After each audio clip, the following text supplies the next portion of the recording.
Hi, my name's Tom Fifeshaw and I'm a Research Director at Ipsos Corporate Reputation.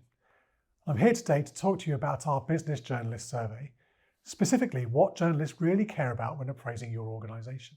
And we're going to talk about two main themes today. Our latest evidence of what makes for great press relations and, given its prominence as a reputation and business issue, a couple of points on the media's take on ESG. So first off, what data are you seeing today? What does this represent? So who do we speak to? So we speak to a sample of senior journalists twice a year. We do 100 telephone interviews and have proper conversations with a range of senior editorial and specialist writers from outlets such as the FT, the Times, the Guardian, the Daily Mail, print and online, as well as newswires, including writers from Reuters and Bloomberg, and regional outlets such as the Evening Standard or Scotsman, for example. And we have a consistent sample year on year. Wave to wave, we have between 75 and 85% taking part in the survey again. So it's a consistent senior sample. Our next survey is about to start. You can sign up by the 29th of April and again in late September for the winter wave. So why do journalists matter? So this audience have a hugely important role in reputation and reputation building. And they know this. They know they set the tone on stories and events about your company.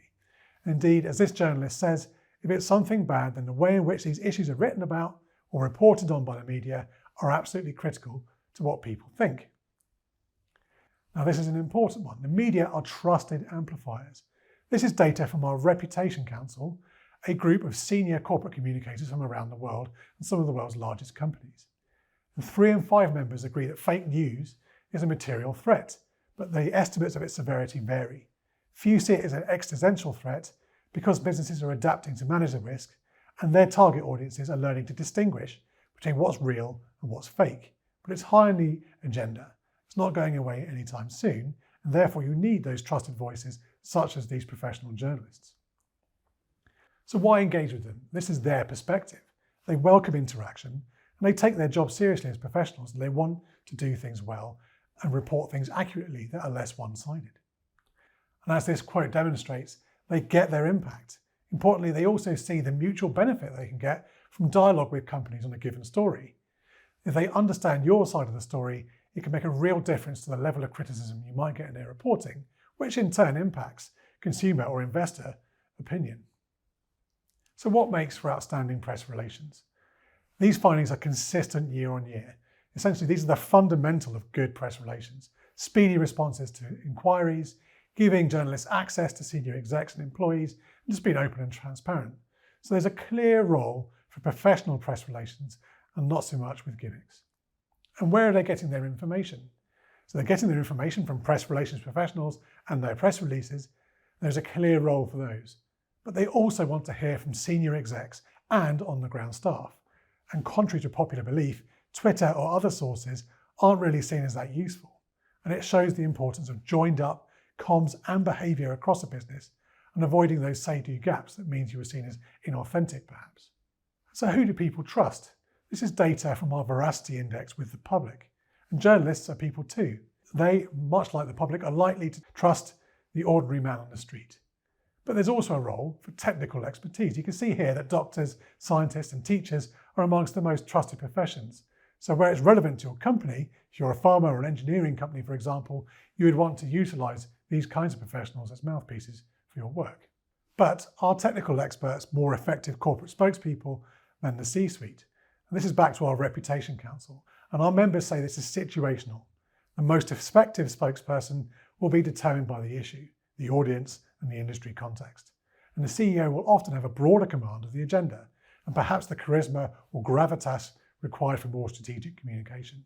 Conversely, technical experts can elicit greater trust as people like us. A number of members feel that they are underutilised as spokespeople for their organisation. So what is the risk of using CEOs and external comms? And it is a balance. A lot of our council members highlight the risk of a CEO's personality and corporate identity being intertwined, as well as the potential to polarise media opinion. You just need to take an example like Elon Musk and anything he might tweet that moves markets with a sentence, or indeed the boss of Ryanair, who consistently polarises opinion, to see the potential risks and rewards of CEOs as spokespeople. And indeed, there can be a reward. It can pay off when done well. when you're showing off your corporate values.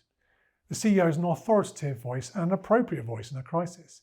So, for example, the over-energy boss, Stephen Fitzpatrick, struck the right notes when apologising for a note telling customers to keep warm by eating lentils, wearing fleeces and doing yoga. He went on TV, owned the issue, apologised for it and said it was a bad day, we made a mistake.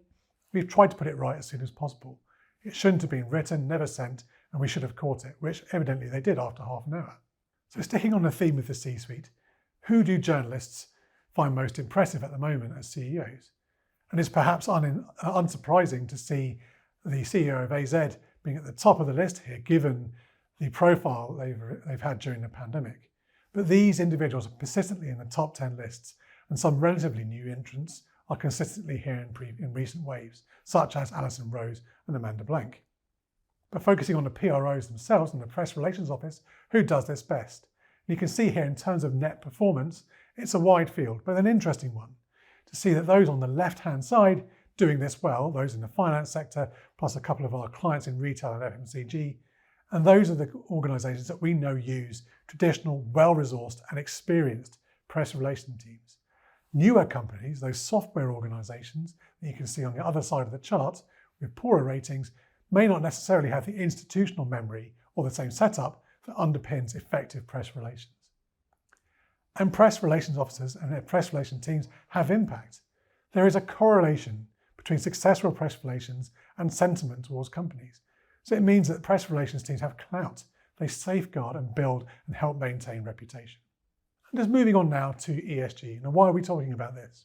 It's so important, and it is likely to drive media engagement now and in the future. So just a couple of final thoughts on the media perspective. And as this quote suggests, it's not going away, and you have to be good at it. So which pillars of ESG do journalists find important? You can see here that governance is the most important pillar from the media's perspective. Now, this reinforces what we've been talking about the impact or potential impact of the CEO as spokesperson. But we do know that the journalists see the environment as becoming a more prominent issue, and of course societal impact is clearly important now. But care is needed around communications on these issues. Dialogue must be relevant to your company and to what you're doing, so you can't be accused of greenwash or woke washing. So authenticity on all pillars requires proof points. You need to behave before you communicate. So the media see ESG as relevant and important, and not just for investors or financial people. Most stakeholders have some stake in it and they care. You can't ignore it. It's becoming much more critical to consumer behaviour, how they spend money and who they spend it with. So just some final thoughts. Journalists are keen to get an informed view of events, and their door is open. Engaging with them is critical to your reputation. They want to hear from press relations teams, and those teams have a critical role in safeguarding and building reputation. But they also want to hear from employees in the C-suite. And that means that what your employees in the C-suite say and do needs to happen first before you reflect it back in communications with these journalists. And taking ESG as an example, it's here to stay. It's relevant to stakeholders beyond investors. And as such, employee advocacy and closing the say-do gap is hugely important. So we hope you found that interesting. Please do get in touch to ask us questions.